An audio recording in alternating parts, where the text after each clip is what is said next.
suivez la télévision Isanganiro. Bienvenue, chers téléspectateurs, à ce journal dont voici les principaux titres. Un délai de 30 jours a été donné par le ministère de la fonction publique à toute personne ayant reçu, sans en avoir le droit, les fonds publics pour les déclarer auprès de la nouvelle commission chargée de recouvrement au sein de ce ministère. Le ministre Venut Muyawaga indique que cette décision a été prise après que le ministère de la fonction publique ait remarqué que plus de 3 milliards de francs burundais ont été déposés dans des comptes bancaires des fonctionnaires fictifs. Vous aurez plus de détails au cours de ce journal. Et les activités commerciales des Kenyans du clan Maasai et celles des commerçants ambulants au marché de Wuyendi en mairie de Bujumbura ont été suspendues depuis ce mercredi. Le commissaire de ce marché a annoncé que cette décision a été prise pour des raisons de sécurité. Voilà pour le sommaire. Les détails, c'est tout de suite.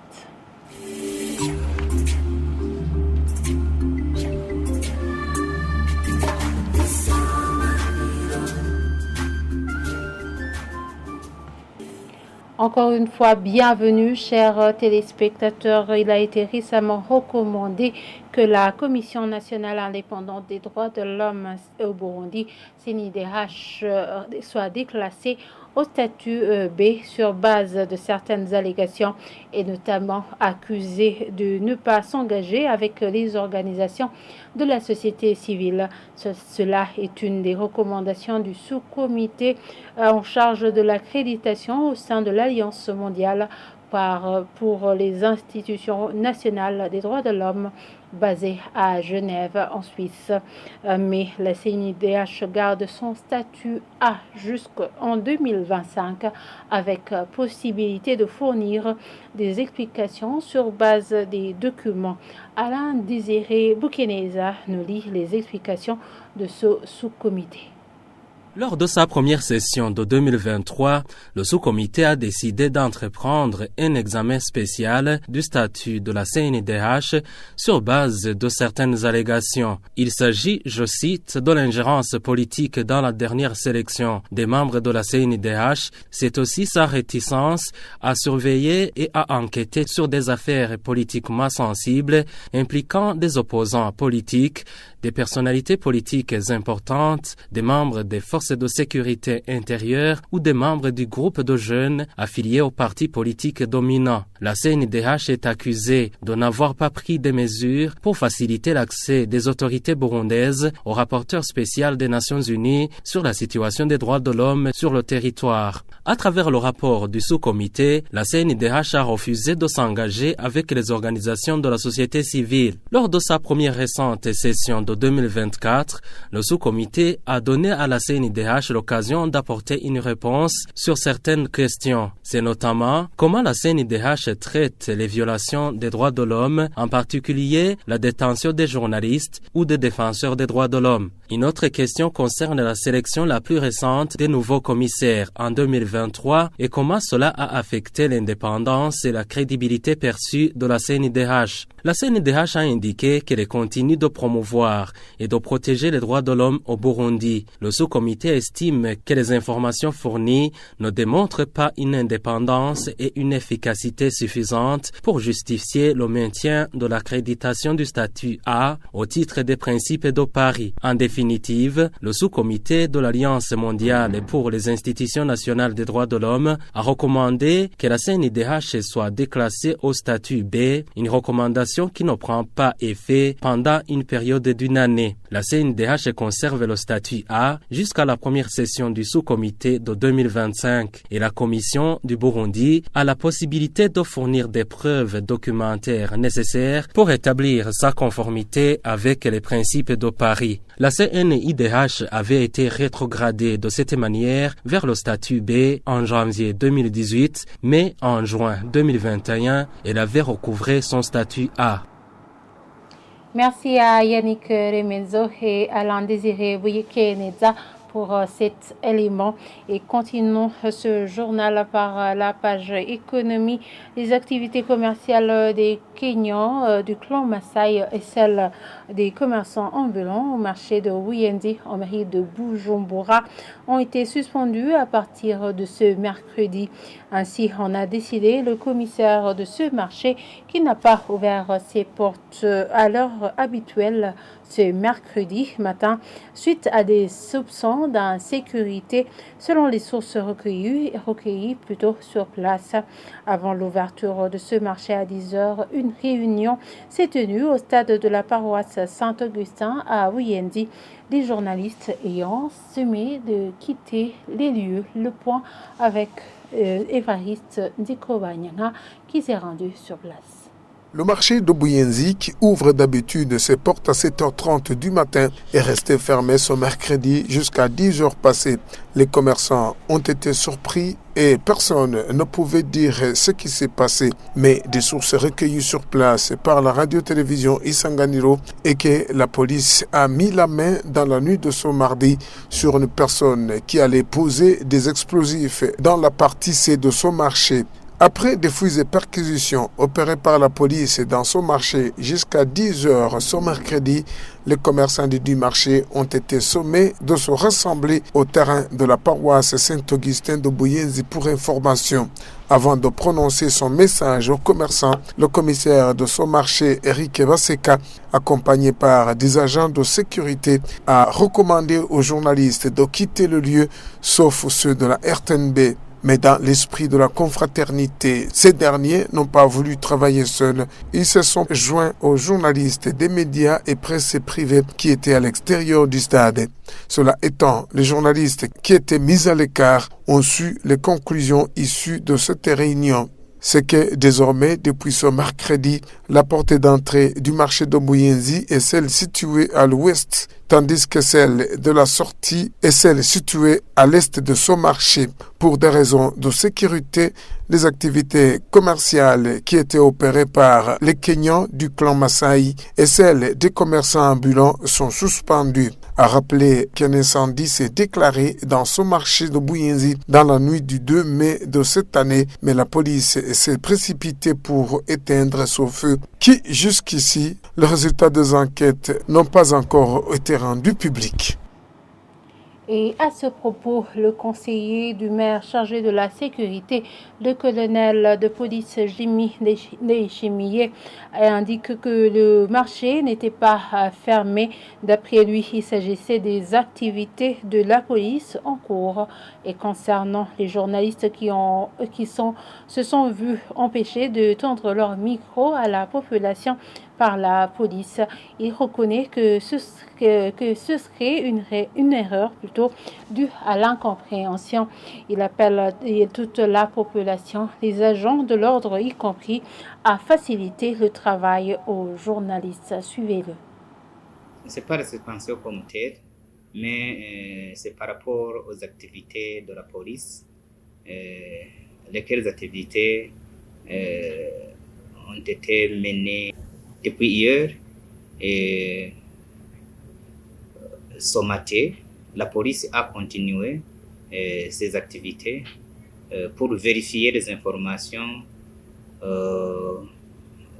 reçues de la part d'une personne interceptée autour du marché.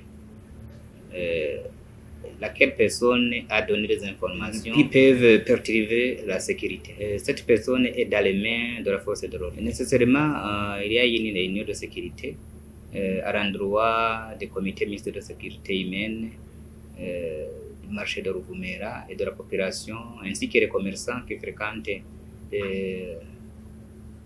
qui effectuent des activités de commerce au marché de Ruvumera.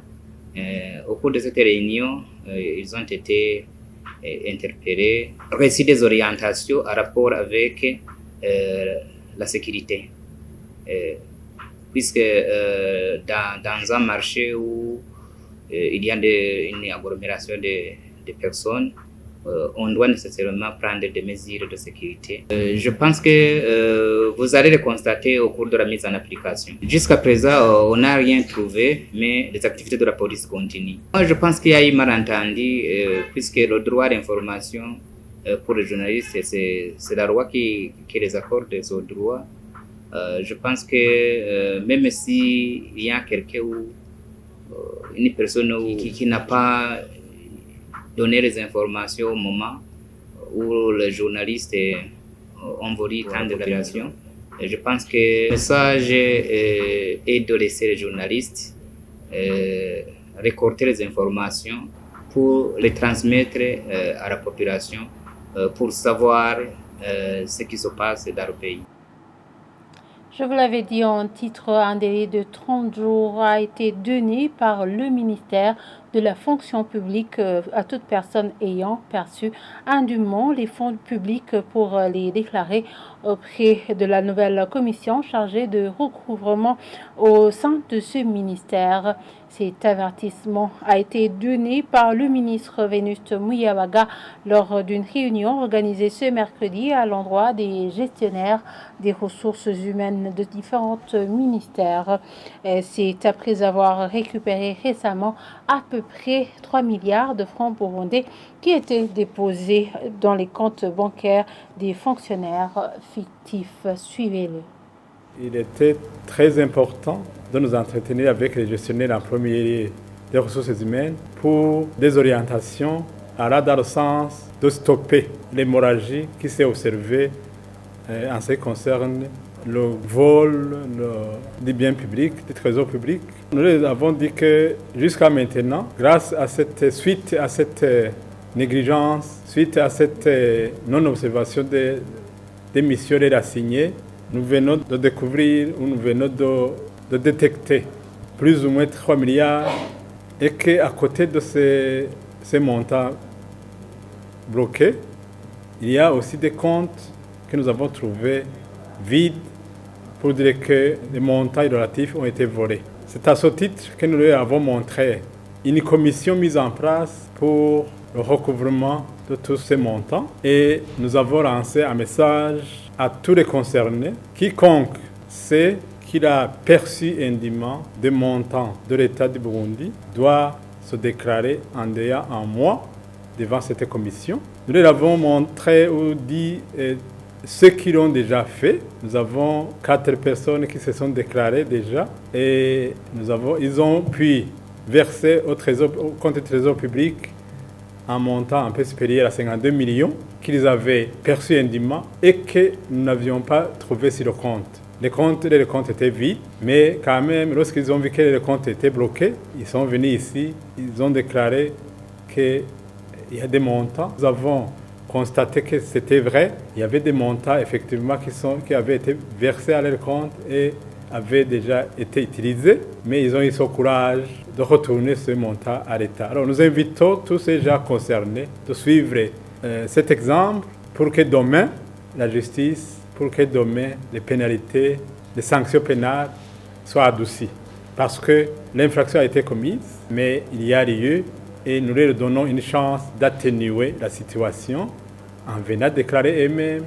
Le ministère est disposé à les écouter et à voir comment rembourser pour que le Trésor public n'en souffre pas. Et après, nous les avons distribué et délivré des statuts généraux de fonctionnaires pour qu'ils aillent les distribuer à leur tour aux responsables dans les différents ministères pour que demain, ils ne disent pas qu'ils ne connaissent pas le contenu du statut, alors que le statut lègue exactement toutes ces inquiétudes que nous soulevons ici. Si une fois le statut est bien suivi, ces manquements n'auront plus de place. Et vous saurez que certains gestionnaires des ressources humaines donnent des explications que ce dysfonctionnement est lié à la mauvaise collaboration entre les ministères sectoriels et le ministère de la fonction publique par rapport à la décision de suspension du salaire. Sur ce, le ministre Vénuste Muyavaga promet que toute réclamation ou demande sera traitée en seulement 5 jours après la demande de suspension de salaire pour éviter cette tricherie. Je vous propose encore une fois de le suivre. En ce qui concerne les réclamations qui peuvent durer et qui peuvent prendre un temps, qui peuvent durer longtemps pour le traitement, nous leur avons dit et nous leur avons montré qu'ici, à notre ministère désormais, aucune réclamation ne pourra dépasser 5 jours sans réponse. La barre est lancée alors à ces ministères parce qu'en ce qui nous concerne, nous le faisions déjà, mais ce n'était pas officiel. Maintenant, on va l'officialiser par une note que désormais, une demande, une réclamation qui nous arrive doit trouver une réponse en délai au plus tard 5 jours. Nous pensons qu'en ce qui nous concerne, nous aurions résolu, nous aurions contribué à ce qu'il n'y ait plus d'échappatoire en ce qui concerne le gaspillage ou le truchement, le vol des deniers publics. Et voilà, c'est ici que nous clôturons ce journal. Merci de nous avoir suivis et très bonne suite de programme sur la télévision Isanganiro.